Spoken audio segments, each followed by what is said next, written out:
भीमाशंकर. एक प्रवास, एक इच्छा आणि सह्याद्रीच्या कुशीतला एक दिवस. काही प्रवास फक्त एखादं ठिकाण पाहण्यासाठी असतात, पण काही प्रवास आपल्याला स्वतःसोबत काही क्षण जगायला शिकवतात. आमचा आजचा प्रवास होता पुण्याहून भीमाशंकरकडे. जवळपास 125 किलोमीटरचा बाईक प्रवास. पाऊस, दुःख, निसर्ग आणि श्रद्धा. चला सुरू करूया हा सुंदर प्रवास.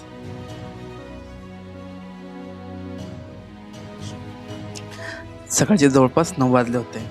आकाश ढगांनी भरलेलं होतं आणि पाऊसही सुरू झाला होता. बाईक सुरू केली आणि पुणे हळूहळू मागं पडत गेलं. काय अंतर पार केल्यानंतर आम्ही मंचरमध्ये थांबलो. बाहेर पाऊस पडत होता आणि आम्ही गरमागरम भजी खाल्ली.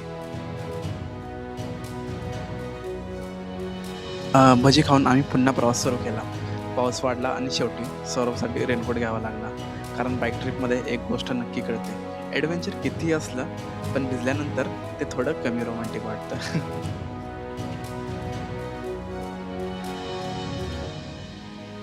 प्रवासात अचानक रस्त्याच्या बाजूला एक सुंदर झरा दिसला. आम्ही बाईक थांबवली, काही फोटो काढले आणि थोडा वेळ तिथेच थांबलो. तासांच्या प्रवासानंतर आम्ही भीमाशंकरच्या पार्किंग एरियामध्ये पोहोचलो. बाईक पुढे नेता येत असल्यामुळे आम्ही मंदिराच्या दिशेने निघालो. आजूबाजूला दाट धुकं, हिरवीगार झाडं आणि पावसाने भिजलेली वाट. काही दृश्य रेकॉर्ड करण्यासारखी नसतात, ती फक्त अनुभवण्यासाठी असतात. शेवटी बाईक पार्क केली आणि मंदिराकडे चालायला सुरुवात केली. हॅलो गाईज, सो फायनली आता आपण भीमाशंकरला पोचलो आहे. So let's explore. चालत असताना अचानक मंदिराचा कळस दिसला. कितीतरी वर्षापासून मनात असलेली इच्छा आज डोळ्यांसमोर उभी होती. त्या क्षणी मनात फक्त एकच भावना होती, शेवटी आलो. मंदिरात दर्शनाच्या 2 रांगा होत्या, एक मुख्य दर्शन आणि एक मुखदर्शन. सो मुख्य दर्शनाला आम्हाला 4 तास लागले असते, त्यामुळे आम्ही मुखदर्शनाच्या लाईनमध्ये उभे राहिलो आणि 15 मिनिटात आमचं दर्शन पूर्ण झालं. त्याच मंदिराच्या मागच्या बाजूस राम मंदिरही आहे, तर तिथेही जाऊन आम्ही दर्शन घेतलं. दर्शनानंतर आम्ही भीमाशंकरच्या जंगलात गेलो.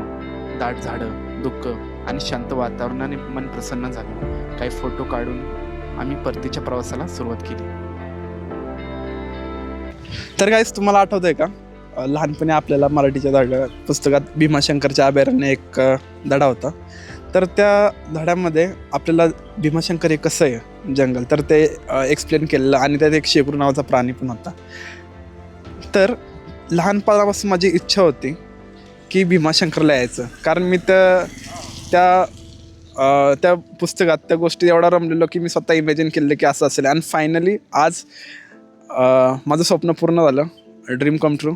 तर तुम्ही आज बघू शकता किती सुंदर दृश्य येते, फॉग आहे आणि पाऊस पडतोय. आणि खरंच मी तर म्हणेन तुम्ही पण या, जर पॉसिबल झालं तर.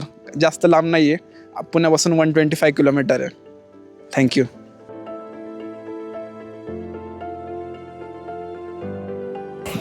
तर गाईस, आपण आपली बाईक 2 किलोमीटरवर थांबवली इथून. आणि जर तुम्हाला तिथून यायचं असेल तर इथे ST बस आहेत. म्हणजे तुम्ही प्रायव्हेट कार आणू शकत नाही, बाईक आणू शकत नाही, तुम्ही फक्त त्या बसमध्येच येऊ शकता. बाईक सुरू केली आणि पुन्हा सह्याद्रीच्या रस्त्यावरून घराच्या दिशेने निघालो. येताना दिसलेला एक सुंदर पॉईंट आम्ही परतीच्या प्रवासात पाहण्यासाठी ठेवला होता. आज खरंच तिथे थांबण्याची संधी मिळाली.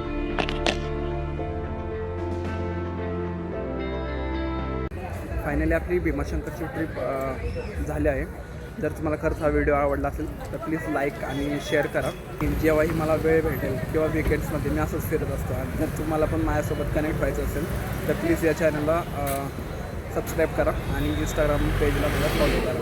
तर तुम्हाला लेटेस्ट अपडेट भेटेल. थँक्यू.